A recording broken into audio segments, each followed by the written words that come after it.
What happens when we take our last breath?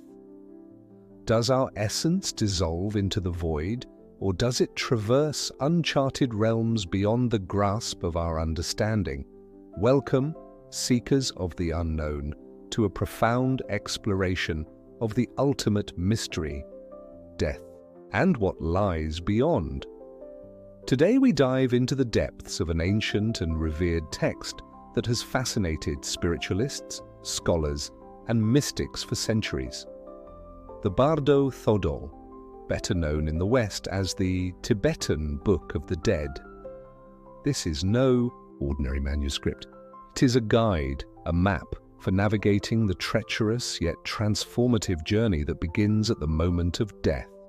More than that, it is a reflection on life itself, a manual for understanding the impermanence of existence and the boundless potential of consciousness. Join me as we unlock its secrets, uncover its timeless wisdom, and illuminate the pathways that lead not only to liberation after death, but also to enlightenment during life. The origins of the Bardo Thodol, a spiritual legacy.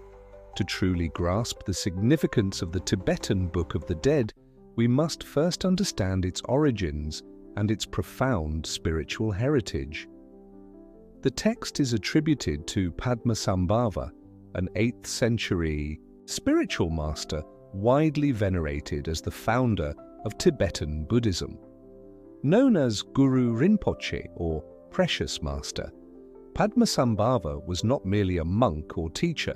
He was a mystic, a tantric adept, and a spiritual alchemist who wove together the esoteric traditions of India with the ancient shamanic practices of Tibet. His life is the stuff of legend.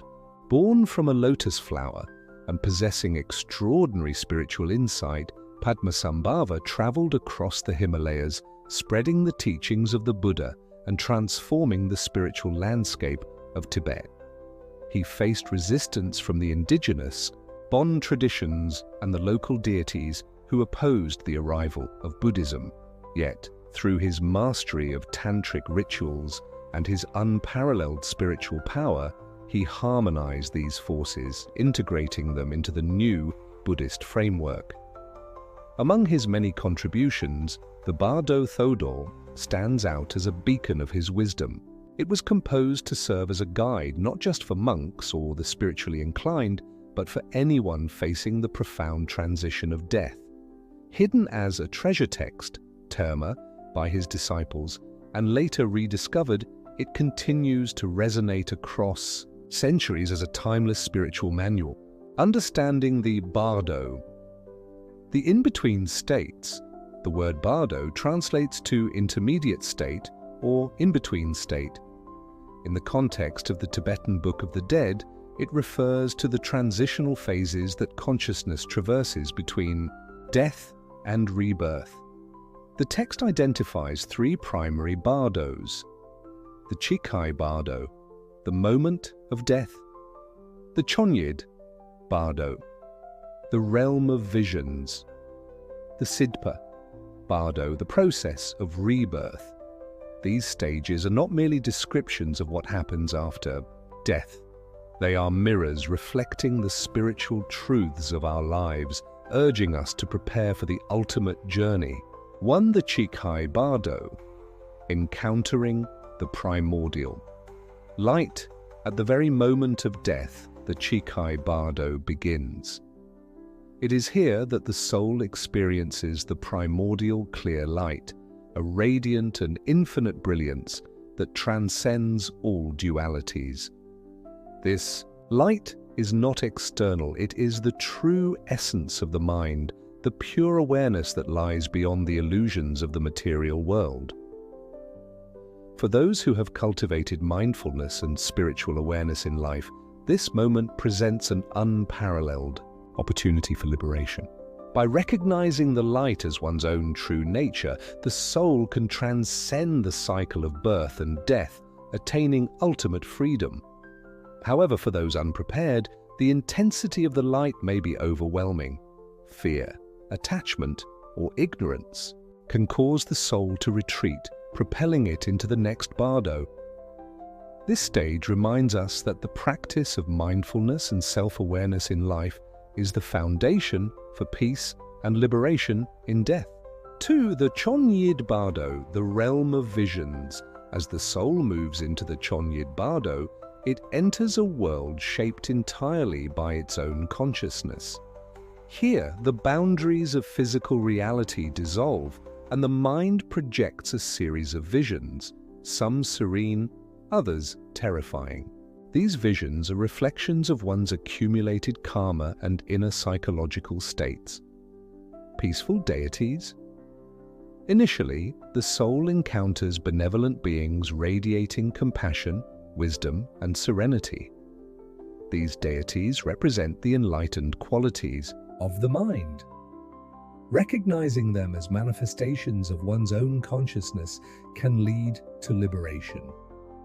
Wrathful deities. If the peaceful deities are not recognized, the soul confronts wrathful beings. These terrifying figures embody repressed fears, unresolved emotions, and karmic consequences.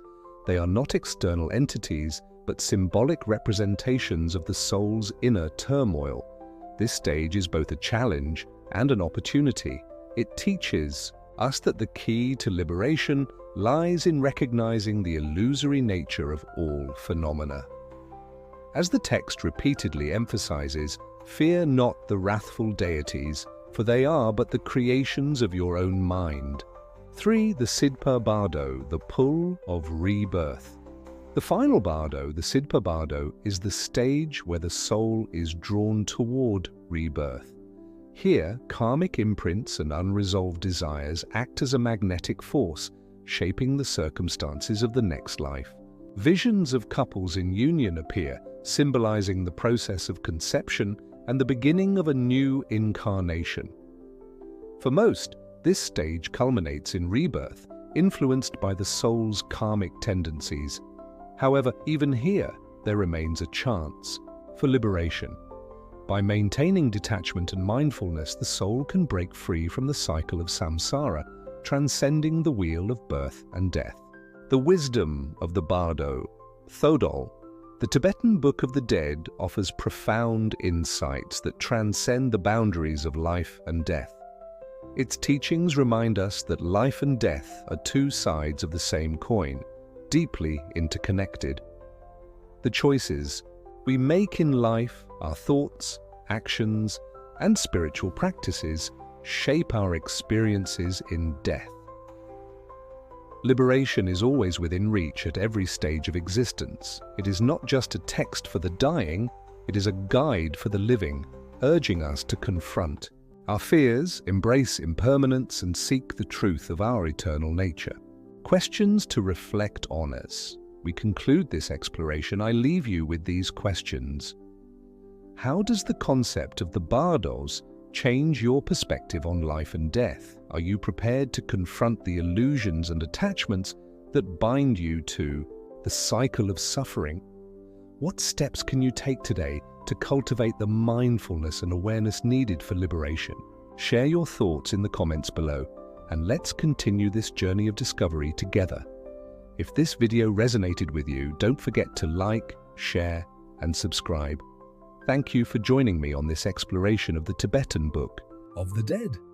And until next time, keep seeking, keep questioning, and keep growing.